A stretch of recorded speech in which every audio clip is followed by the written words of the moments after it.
everyone. Moving right along. Welcome back. Thank you after that break. We're ready for another power-packed hour. I'd like to thank everyone live streaming. Really thank you for joining us. Thank you for your patience. This is our first time getting all these technical details worked out, so we're really grateful that everything's up, everything's running. Love some good feedback. Appreciate that you've been patient early on when we were trying to get that going. We're out there in the sticks. We got a beautiful view behind us of Lake Sunnin, and so it was a little challenging getting up on our internet, but we've got it going now. We're going to welcome our next speaker. Miss Barbara Klicka has been in ministry for nearly 20 years in a strong congregation, rather small, but also very thriving and keeping healthy after so many years. We know how rare that is these days. Barbara Klicka.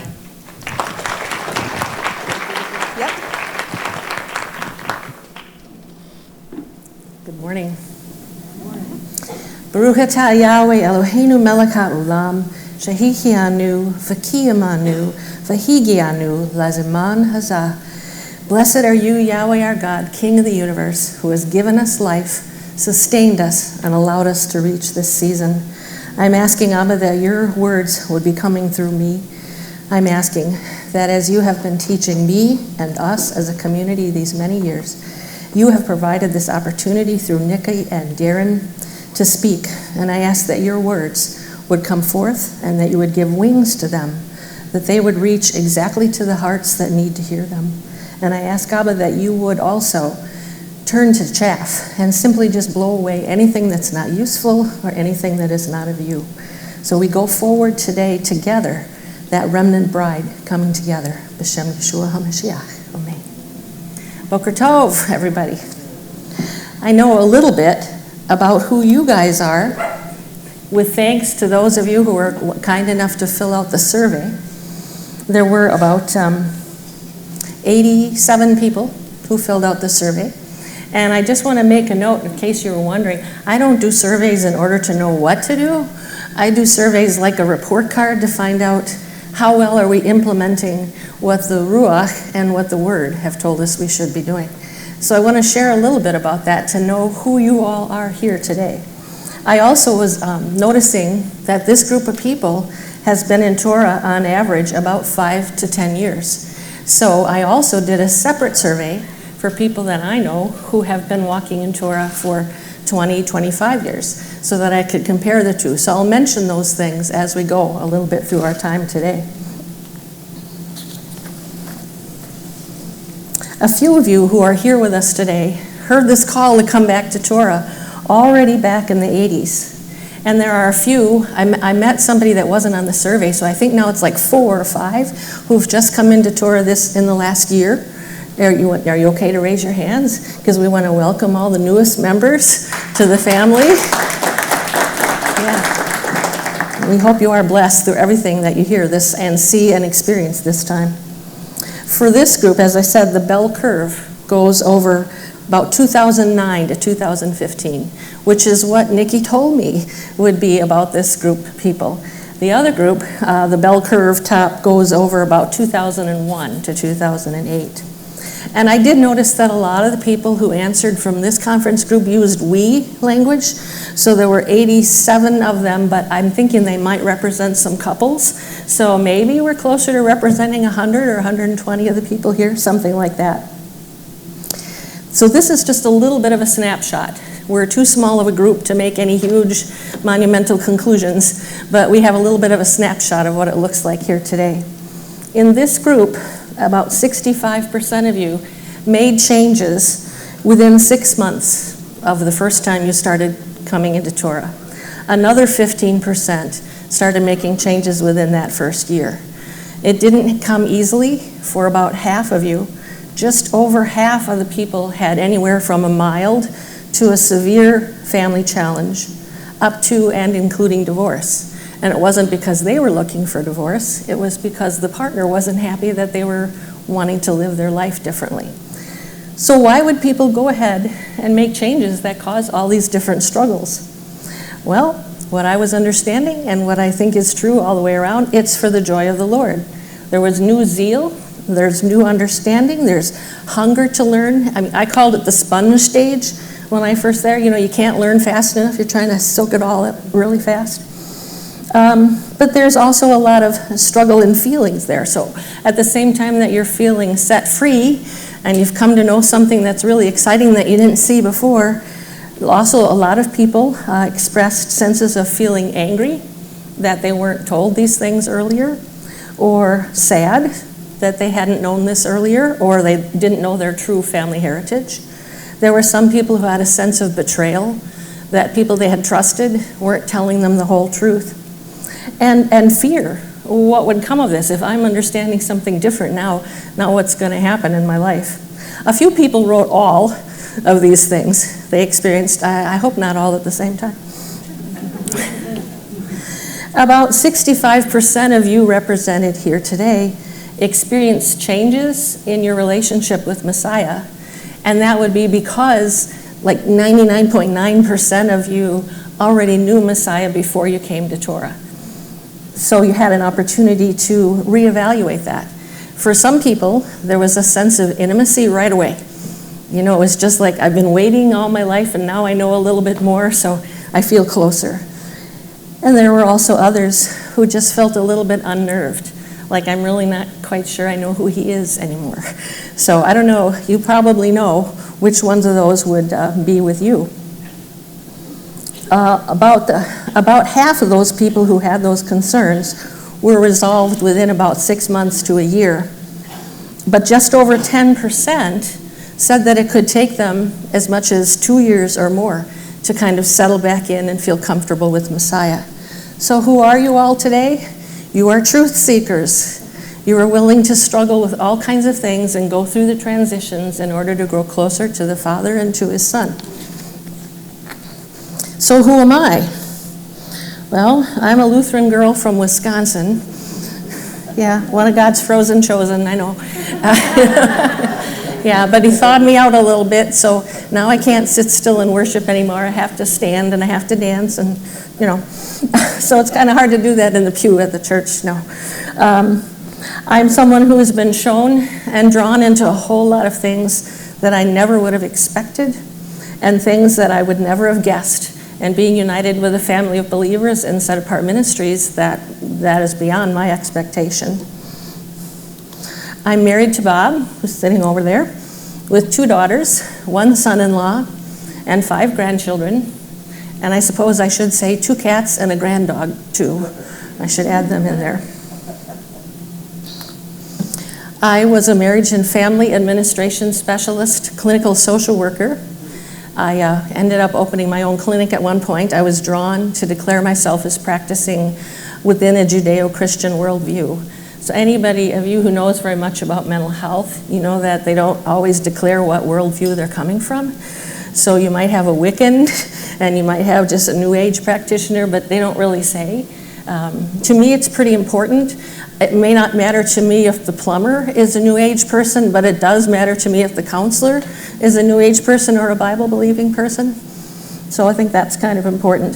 So that was what was happening to me in the late 80s and early 90s. I started speaking out anywhere they would let me talk in northeastern Wisconsin, because I was seeing all this New Age stuff kind of creeping into the churches, and I didn't think they were getting it. They didn't know what was happening. Let's see. So here I am. I'm a guitar-playing vacation Bible school, Sunday school teacher. I've been vocal and handbell choir member and director. I'm a trained Bethel Series Bible study teacher, and I'm learning something about coming into Torah. We didn't know about that. How did this happen? My husband Bob and my prayer partner Janelle Schrader, she was a fellow Bethel Study Series teacher with me. We began to attend a Messianic Bible study group in 2000 via the invitation of a homeschool group. We already had a pretty strong suspicion that there was something missing from what we were doing, but we didn't really quite yet know what to do about it. Did any of you have that experience? You know there's something, but you can't identify what.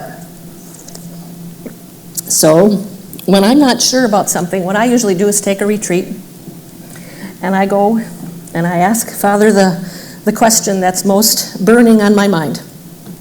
So my burning question at that point was, if what I'm seeing now is correct, then how come you let all those errors go on for so long? Because like we all know, if you're a teacher, there's a higher standard. And so I wasn't primarily a teacher, but I was teaching in the course of the work and what I was doing. So it was kind of scary to me. I don't want to be held to that higher standard, and here I'm doing something not right. So there was my days of retreat. After those 3 days of prayer and fasting, he let me know. I've only heard an audible voice a couple of times, but normally it's just a strong impression. Here was the answer I understood. I've allowed the errors for a season, but now it's time for the bride to be made ready without spot or wrinkle. Yeah? All I could say was, oh. What else do you say?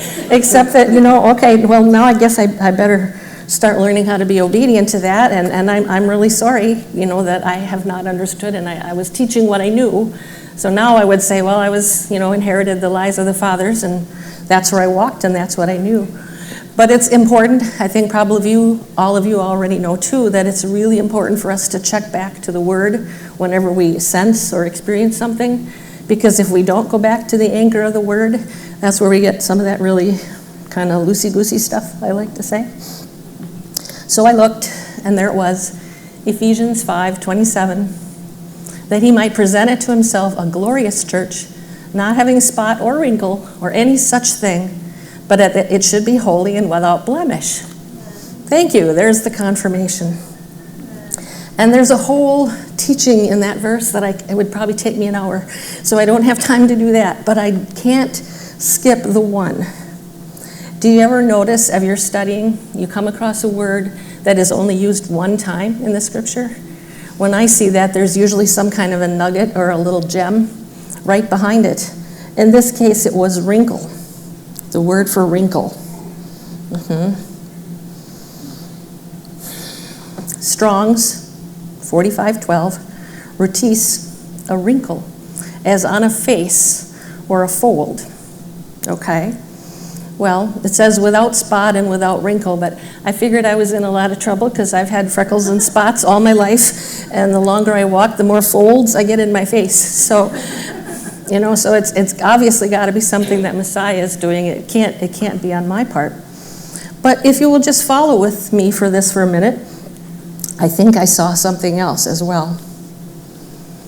That word wrinkle is from an obsolete verb, signifying, and this is the way Vine's expository dictionary put it, describing the flawlessness of the complete church as the result of the love of Christ and giving himself up for it, with the purpose of presenting it to himself hereafter.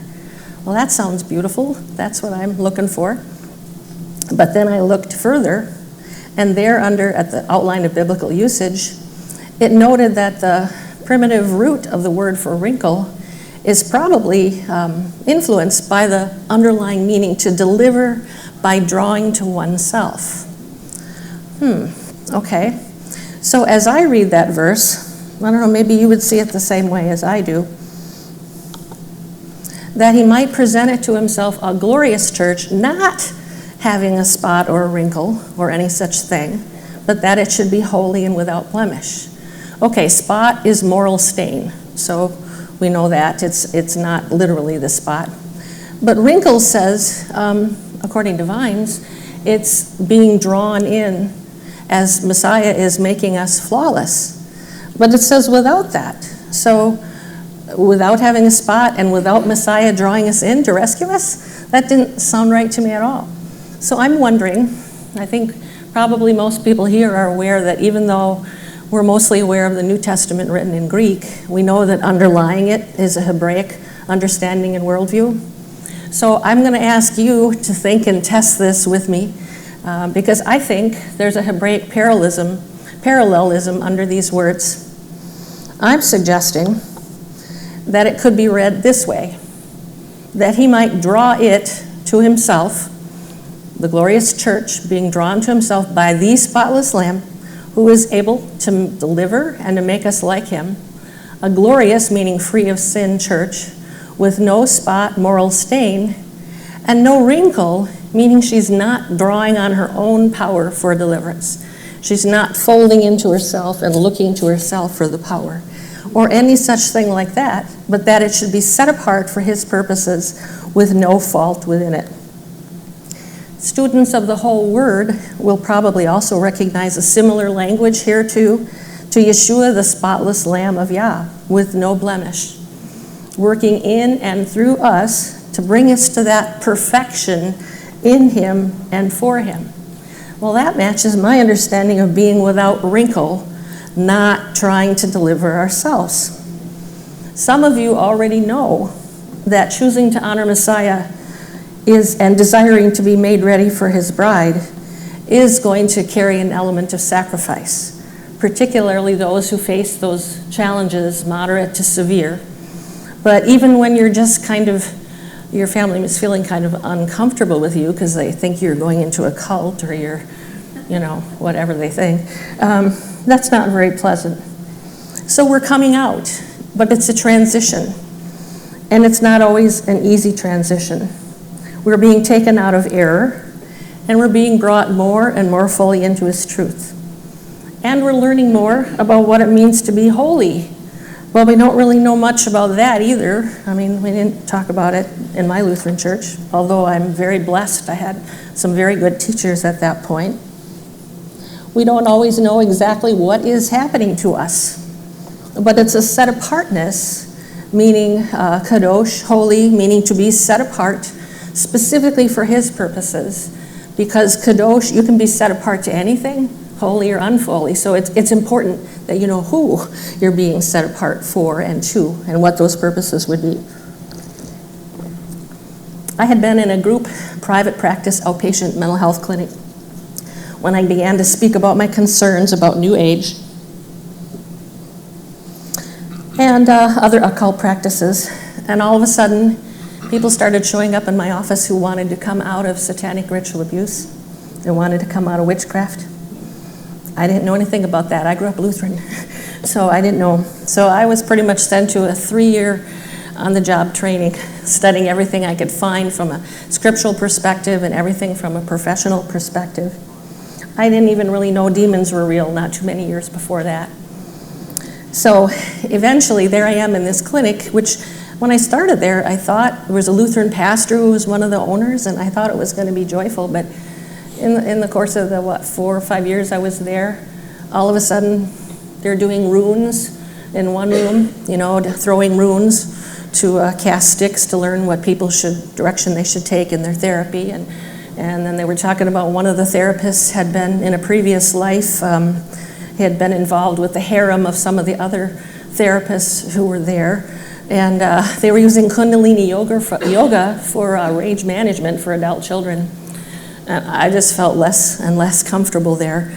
And yeah, you can imagine that, right?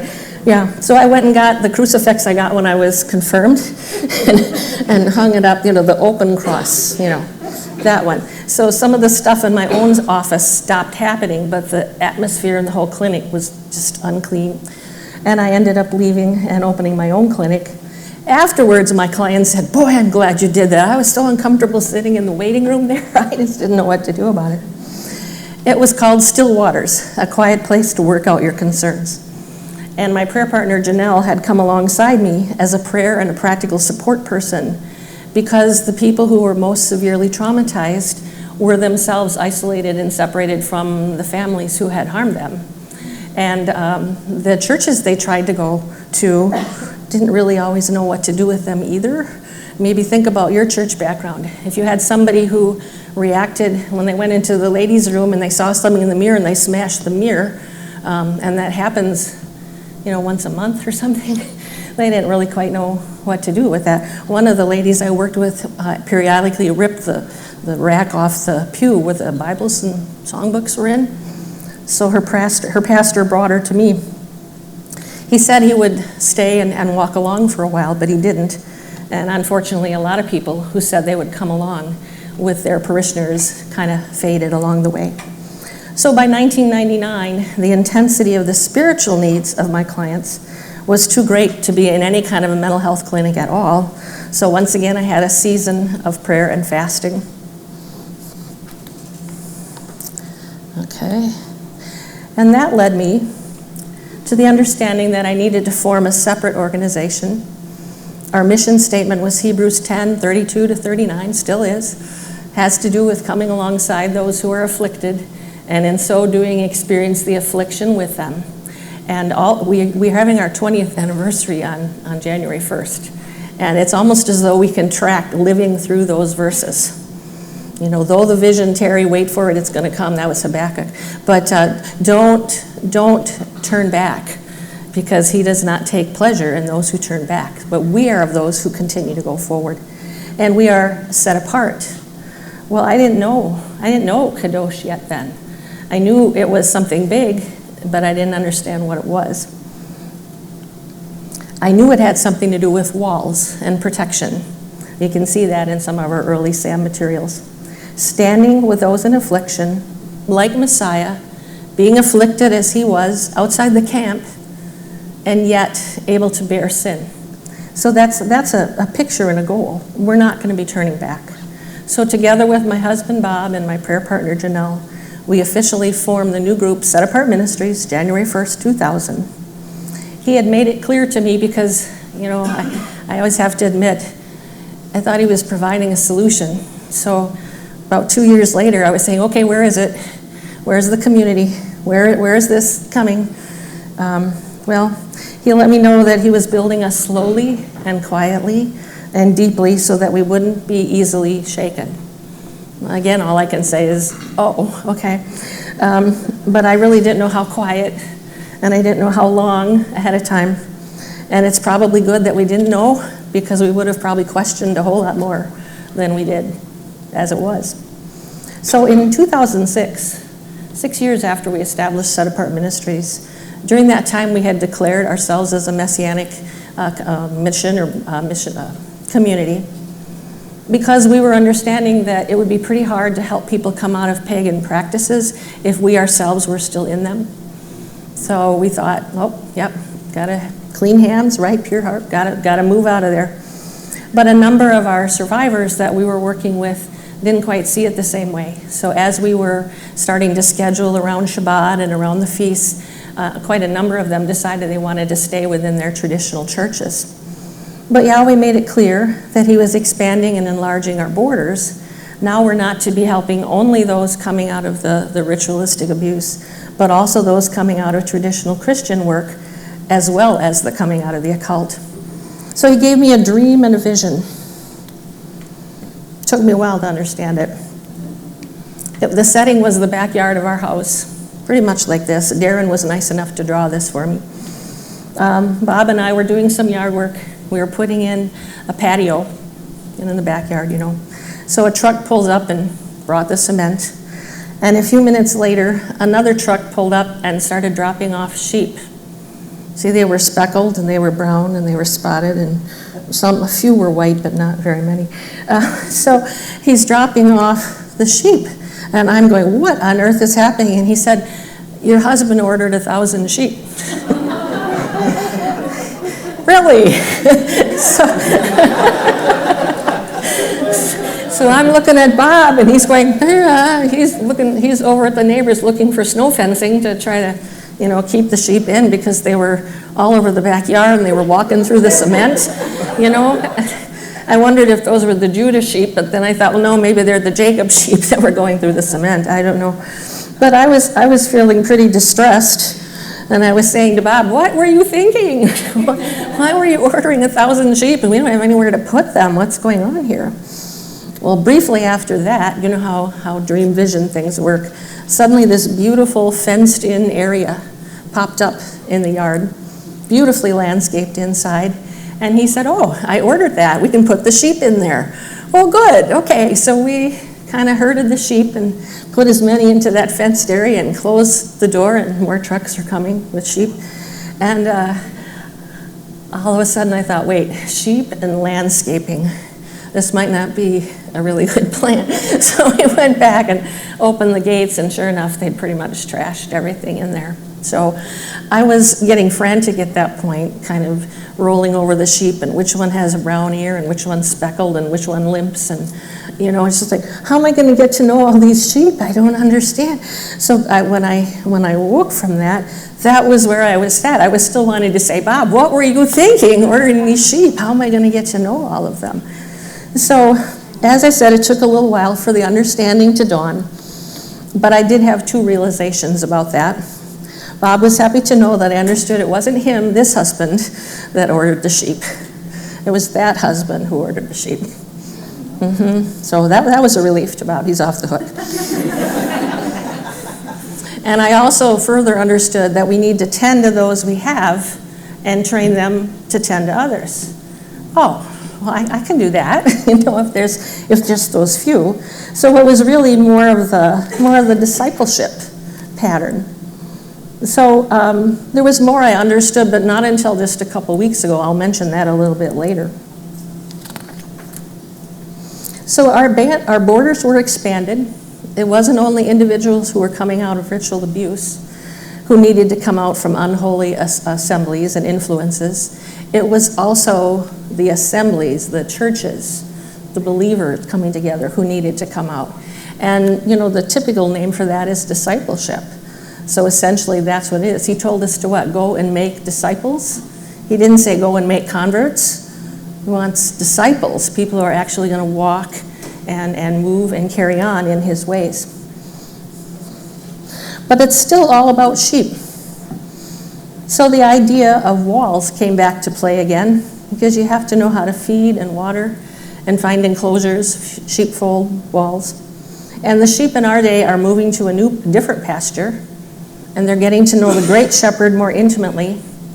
But the boundaries are different, and they often don't know what to expect or how to act. So now 15 years since that vision dream, Bob is still building infrastructure. It's not snow fencing anymore, but we have Sukkot land, and so he's the one who's taking care of making sure that there's enough plumbing and wiring hookups for everybody to have water and electricity that wants it. And he designed a portable kitchen sink for us to use, and an outdoor shower. Michael's smiling, yeah. Nice, yeah, with a changing room, with heat, because this is northern Wisconsin, right? Because two-legged sheep are happier when they get to take a hot shower over Sukkot. Yeah, so, but when it comes to any kind of sheep-to-sheep issues, he says, oh, no, that's not my department. He says, you deal with the sheep. So now we're all like sheep, looking for the right pasture in which to follow the right shepherd, while we're waiting for the great shepherd to come and take care of all of us. After he scattered his sheep, and I don't have time to go into details, but I'm sure all of you have been through this path, Jeremiah 3 provides some context for that whole issue of he who has been scattered, he will gather again. It is time to bring restoration and gather the exiles back again. That's why it's time to make the remnant bride ready. So I just pulled one little piece out of that for us today. Turn, O backsliding children, saith Yahweh, for I am married unto you, and I will take you, one of a city and two of a family, and I will bring you to Zion. And I will give you shepherds according to my heart, which shall feed you with knowledge and understanding. So those of you like us, we're taken one of a city, two of a family, and even though we're being brought together, we're sort of like being isolated in the process of being brought together. But it is all part of his plan. Do you see the picture of the people being taken out of one place and being brought into another by his shepherds? Yep. What does it mean to shepherd? It's the Hebrew word ra'ah, primitive root meaning to tend a flock. I know Nikki and Darren and other people here can talk a whole bunch about that, right? You learn a lot. There's a reason why Yahweh chose sheep to be a metaphor for us. Okay, so it's tending the flock, it's pasturing it, all kinds of descriptions here to have companionship, to keep company with, the devour and eat up part, may not like that, to use as a friend, to make friendship with. But when you look in the different translations, as I'm sure everybody here has done from time to time, There are some of them that translated as shepherd, NASB, ASV, Complete Jewish Bible, Young Living, Hebrew Names Version, NIV, and the New King James. But there are some, primarily the King James, that translated as pastor. So I don't know how many people realize that that's one and the same word, that that's what a pastor is to be doing, is shepherding the two-legged sheep flock, right? Okay. And there was another little piece of this. And from Genesis, we know the story of Jacob and Rachel. And yet when he spake with them, Rachel came with her father's sheep, for she kept them. And that word kept is the same one, ra'ah, meaning to shepherd or to tend, but it can mean shepherd and shepherdess as well. Just by a note, in Jacob and Rachel, we have pictures both of what was, and we have prophetic pictures of what is to come. So, they feed. This is what shepherds are to be doing. They feed. So shepherds shepherd, feeders feed, ra'ah, ra'ah. That's, you know how Hebrew works, that functional kind of thing. That's from Strong's 1844, da'ah, and from the feminine form of yada, meaning an intimate knowledge. And the Gesenius Chaldee lexicon links it specifically to knowledge of Yahweh. So we're not talking like the knowledge and things that you gain in the world and all that kind of wisdom, but we're talking about knowledge of Yah specifically. That's what shepherds are to feed with. And the second one was understanding, which is sechel. Surprised me because I was expecting binah. But sechel is just, it's close, but it's a little bit different. So it also is a primitive root. To be intelligent, to consider, expert, to give skillful understanding, to teach, all of those things. These are traits of the shepherds that are to be walking after, following after his sheep that follow after Yahweh's heart.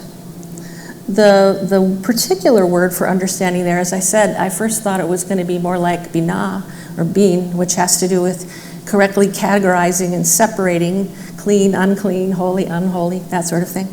But it's a little bit more detailed. It has to do with the process of thinking through a complex arrangement of thoughts, resulting in wise dealing and use of good practical common sense. Theological Word Book of the Old Testament. And a second thing that was interesting and relevant is here, is that it also involves a person with what you're considering and paying attention to. So it's not sitting off on a hill somewhere and looking through your spyglasses. It's intimately being involved with them. So those are some of the things we're going to be looking forward to and understanding as we're identifying shepherds who have a heart after Yahweh, who are going to be feeding the sheep on knowledge and understanding. That 1,000 sheep vision has become sort of a defining picture and a metaphor for us in Sam. There was a time when we were still living at that house that there was a field behind us, and a baseball diamond went in, and a big chain link fence went up. Somebody came over and said, "Oh, that ought to be help, you know, when those 1,000 sheep show up, you got that chain link fence back there now?" Like, okay. So we understand that sheep are metaphors for people, and that shepherds are metaphors for Messiah and those who care for the sheep. And we know that all under-shepherds are under the great shepherd. In our local community, Janelle, our other elder, has primary gifts in teaching, and yet she does care for the sheep as well. Like Jacob and Rachel before us, we are still all about our Father's business, tending to his sheep. And all of us are learning more about how we are to tend to sheep because more are coming. It's not only being taught knowledge of the word, it's also about being in relationship and getting involved with the sheep and thinking through what is taught in order to help the sheep apply it. It might look like it's only me talking here, but everything I've been taught has been in relationship with everyone in Set Apart Ministries. Those who are with us and who are gone for one reason or another, and those who are especially remaining. So in what I'm speaking here today, you're hearing from all of us, our composite learning.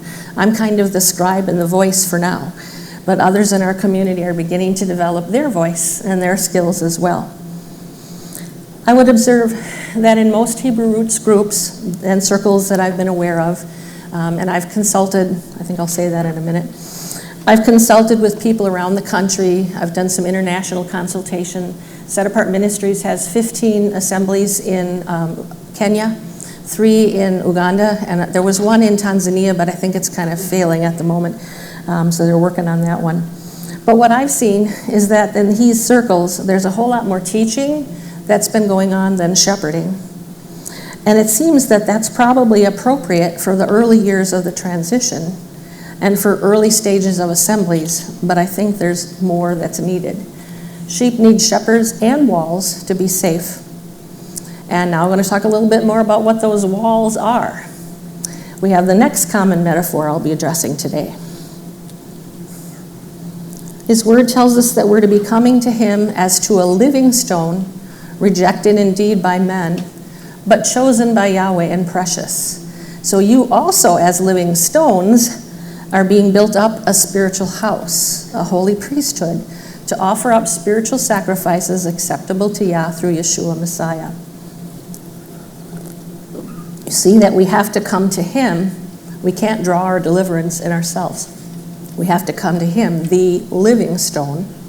But then we, as living stones, plural, are being built up together to be considered a spiritual house. So, and the reason for this that I'm understanding is that knowledge that's gained outside the context of relationship is really only half of his plan for us. Because he is, well, Yah himself is relational, right? Father, Son, Ruach. If you don't look at relationship, you can't even begin to understand Yahweh. How many arguments go on about that? Probably a lot, just as many about how you pronounce the name. So we need to understand relationship in order to understand how we're coming together as the bride, because I think we all know the bride is a corporate body, right? It's not just an individual. We're being brought together. And the bride and that spiritual house, I understand, is very similar metaphors. So my question to you is, living stones, you're here. Where are you in this whole process? Are you standing alone? Are you someone who has had to walk quite a part of the path standing alone, giving praise where you can? Are you a stone who's been rolling along, drifting with the geography, or where the wind takes you?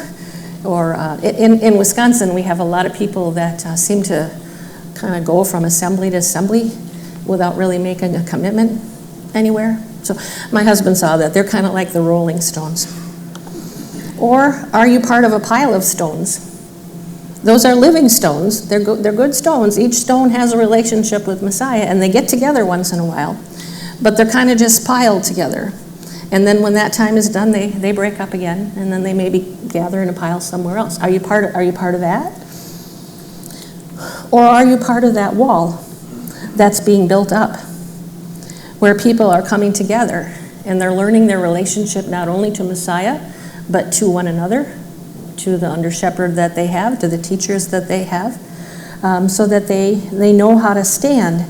The phrase, men who know how to keep rank, came to my attention a couple years ago, so sounds military to me, but if you ever walked in a marching band kind of thing, everybody has to go where they're supposed to, otherwise you have the clash of the trombones and the snare drums. It's not a good thing.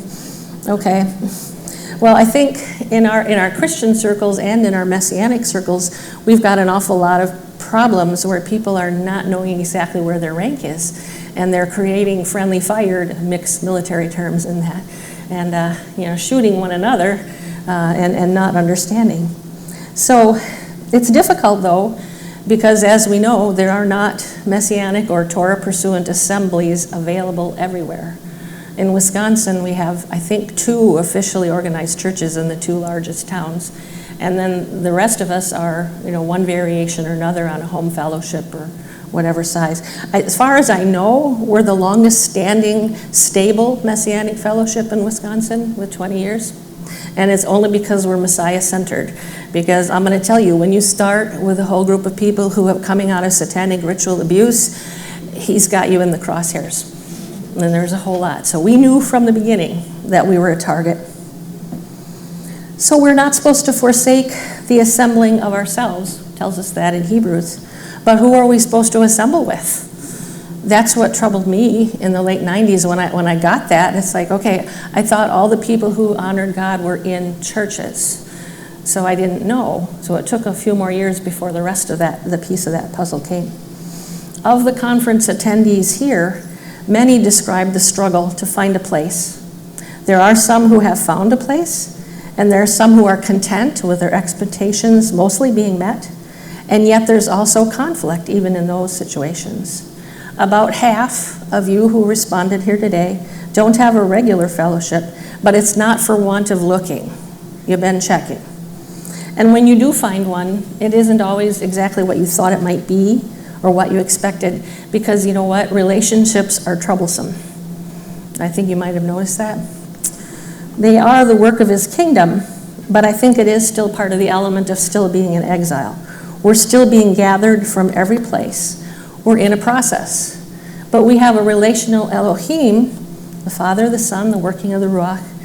At times we may have to be only in relationship directly with him while we're still looking for that place to be built into. And I think some individuals can have a calling to stand alone for a season, and maybe even for a lifetime. But for overall, I think the majority of his goal and picture is for us to be built together. So there's a connection in the metaphor. We, the sheep, are now being compared to being living stones who need to come to the living stone, singular. He's perfect without spot or wrinkle. We need to not draw on ourselves for our deliverance, and we need him to make us more like he is. And it's done through relationship with him and with his people. From the other survey, the group of people, and with the help of several others, I was grateful for that. I was able to get 84 respondents of people who were not here at this conference. And they've been walking in Torah, as I said, probably 25 years on average. And a direct quote from one of them I thought was pretty good. I think one of the biggest problems in the faith is that for all the talk and study about Torah, little is talked about when it comes to applying Torah in our relationships with one another, or breaking free of personal strongholds so that one can truly be a light to the nations. Yeah, whoever that person was, bless them. They put their finger right on it. As much as people struggle with what they experience with various leaders, it's also true that leaders experience struggles with their people too. Anybody here who's been in leadership in a community? I know sometimes people think it's some prestigious position and you're going to get all this, glory and honor, and I don't know, it has felt more to me like being the point person looking for the landmines.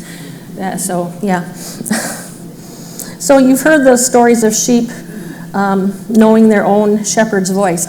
Somebody who did shepherding told me once about bellwether sheep. Have you found that in your group yet? No?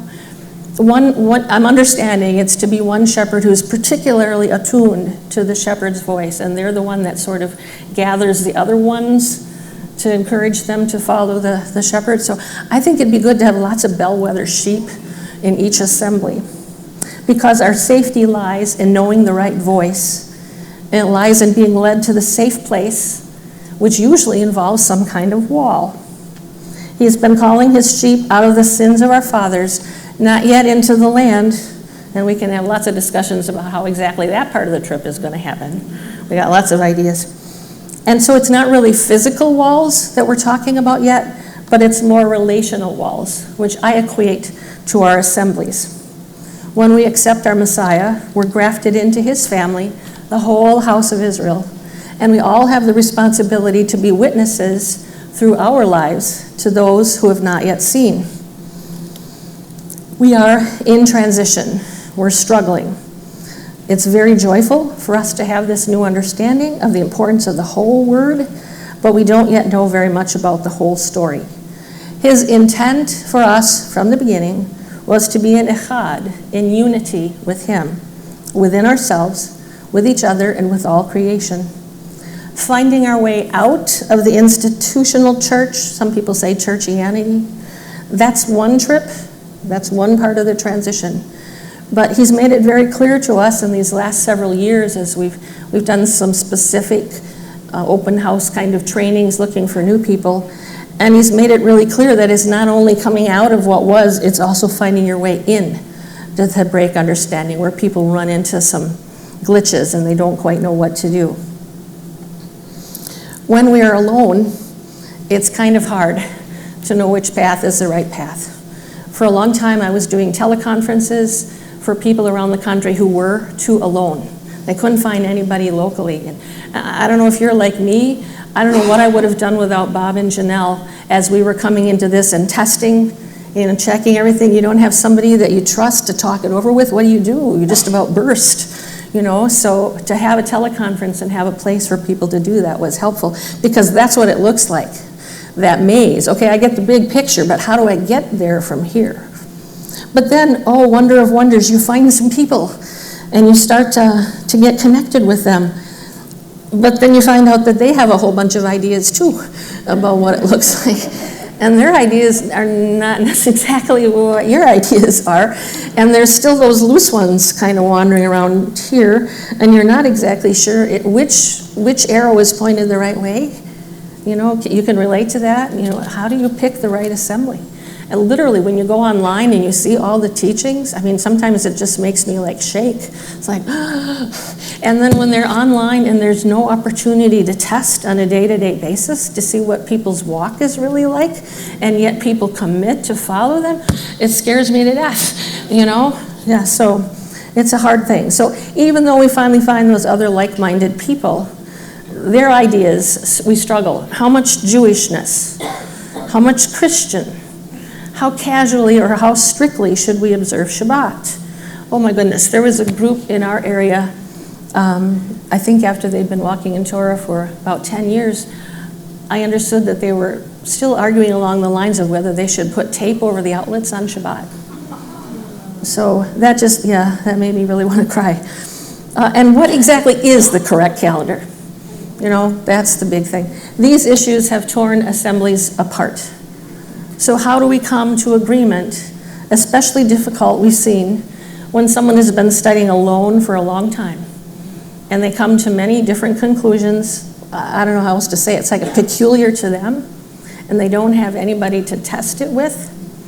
And the Ruach, he brings a lot of direct conviction, but we're not necessarily always in the right place or the ability to correctly perceive and discern what's going on. So that direct channel, it's not his fault, it's our failing. It's where we are as far as how accurately we can perceive and move on from there.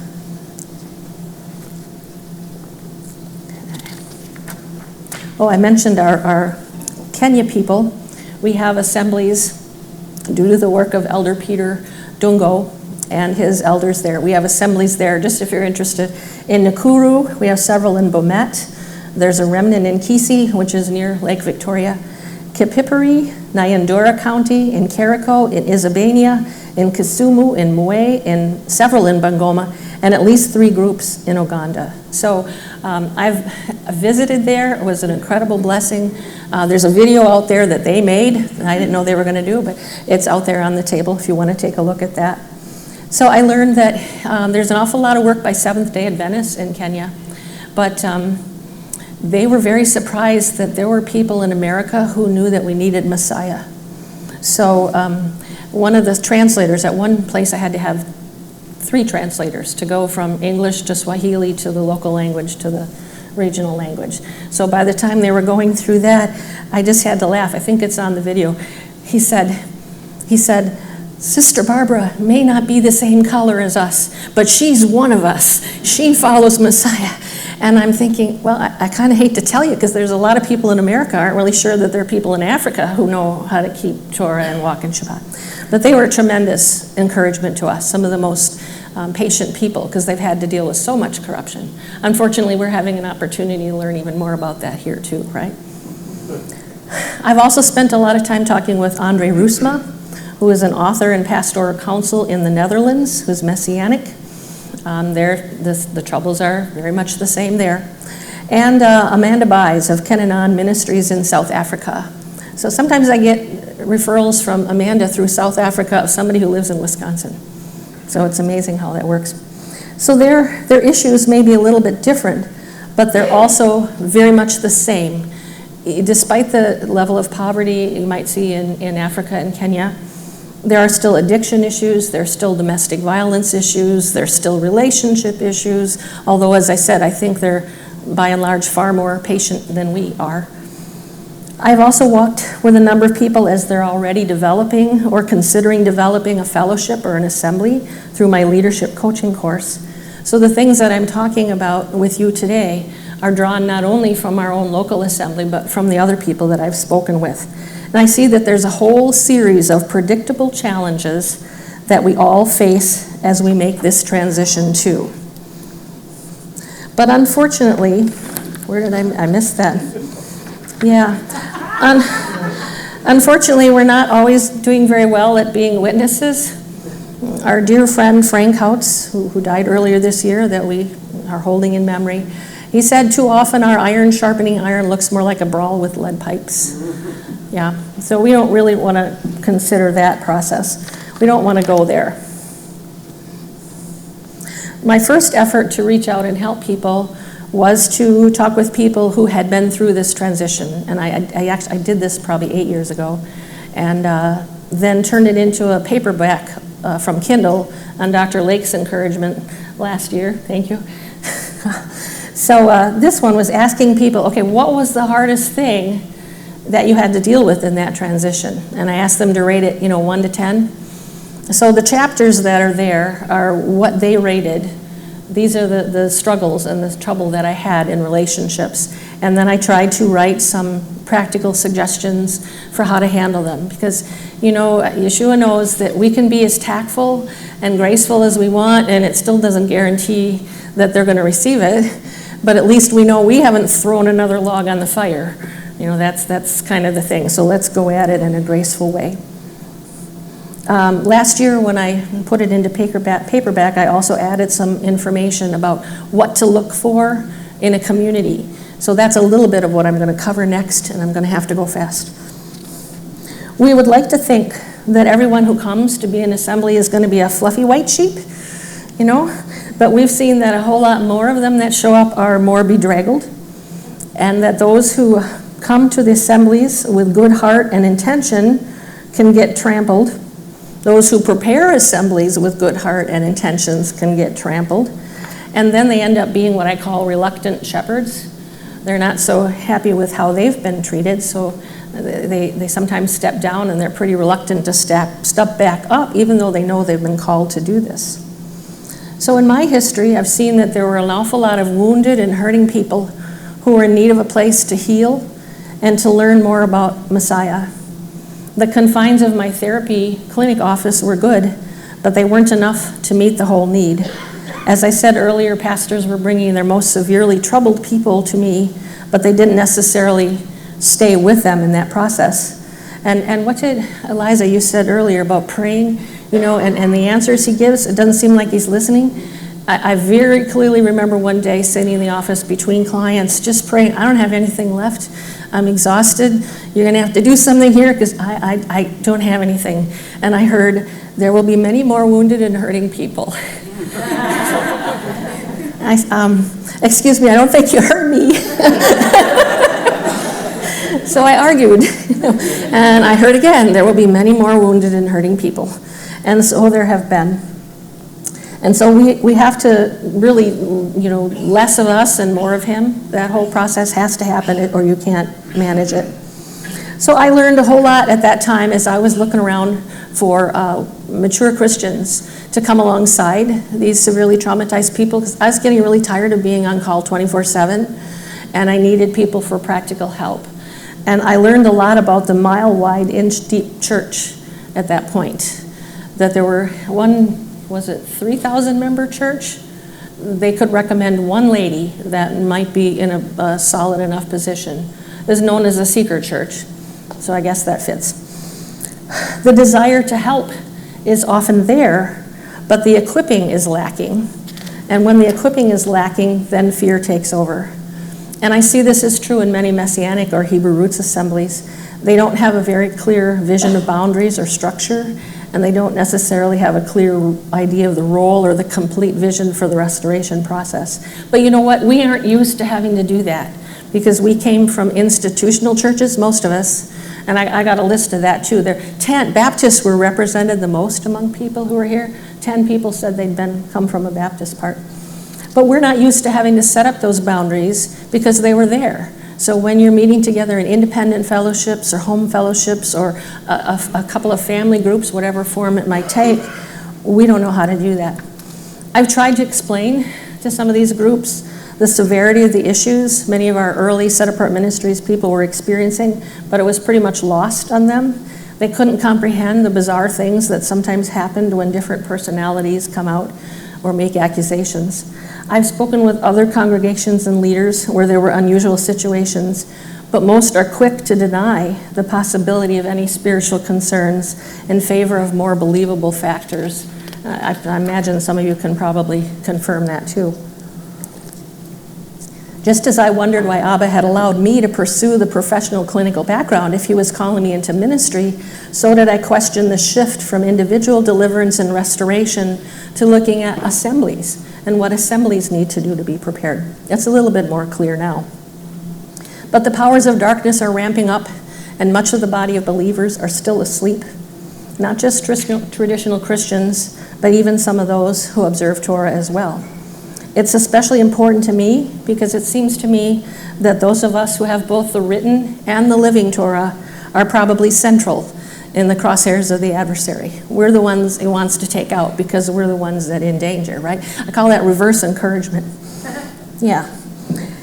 And we've learned that it's not just the not so spectacular traumas, but it's also simply the pains of life that can also leave such an impact that it's hard for people to trust one another or anyone in leadership. Or they can be used by the evil one to twist and distort our perceptions and beliefs about one another, causing strife and division so efficiently. Just like, Nachash did in the garden with Eve. Oh, did God really say that? Casting doubt. We learn that leaders, elders, teachers aren't always the fluffy white sheep we'd like to see either, but sometimes they can be pretty bedraggled.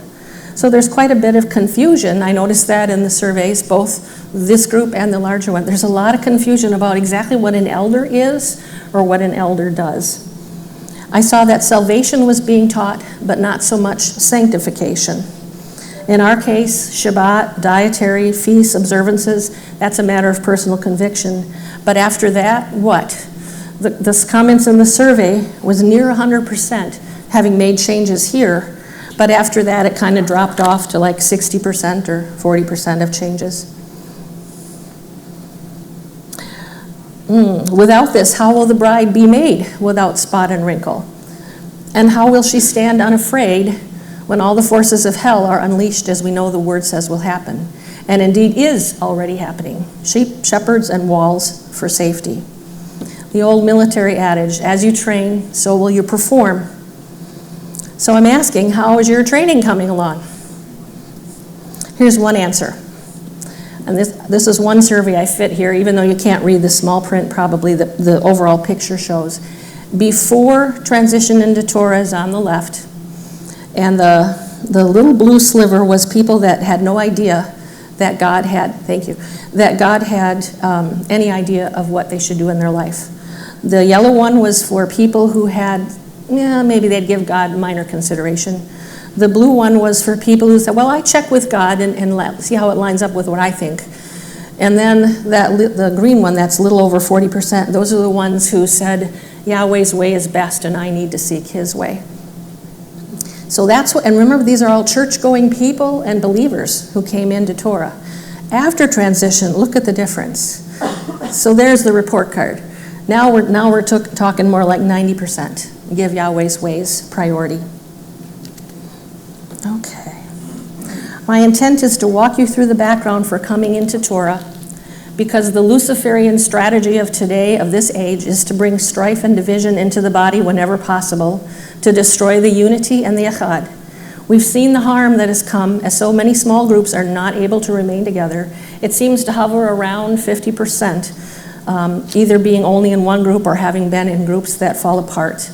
I don't have time to go through what it is to be the difference between a falling out or a sending out that starts a new assembly. I don't have time to talk about the breaking and the reforming of what happens when groups come apart and those people try to form elsewhere, but I will tell you there's a price to pay, both by those who are left behind and by those who leave. He expanded my borders from the clinic to the sheepfold at large, and he's been helping us to learn these things. So now, let's see, move forward here. I have a copy of the survey results, a couple of them at the table out there if you want to take a look, and then bring it back to the table. Part of what we learned about walls, I've been studying for the last 7 years, and it has to do with the homads, one of 13 words for walls. And it's very often associated with women, much to my surprise. And it's a personification of how people, those living stones, are being built up into walls, into assemblies. So I've got an outline of a book is out there with a number of articles in that study. So just as we have the metaphor of Messiah Yeshua as being the great shepherd, he's also the door by which we all must enter. So we have the image of sheep who are enclosed, but they're also enclosing as the wall, becoming the living stones through the living stones' work. The bride is pictured in many ways throughout Scripture, and I don't hear this wall one mentioned very often. I will have to talk a little bit more when it comes tomorrow about these specifics of how this is going on. But I want to say that we really do need to build up the strength of our walls. So one of the things I felt led to prepare here was a prayer pattern, a community pre-deliverance prayer pattern, because we understood with what was happening with us that we weren't going to wait around for the evil one to expose where the openings were. We started asking Yahweh to expose them to us so that we could deal with them and that there would be nothing in us for the evil one to grab onto and cause trouble. I haven't found very many assemblies that are doing that. I found a few individuals. So there's a suggested prayer pattern out there for you to look at.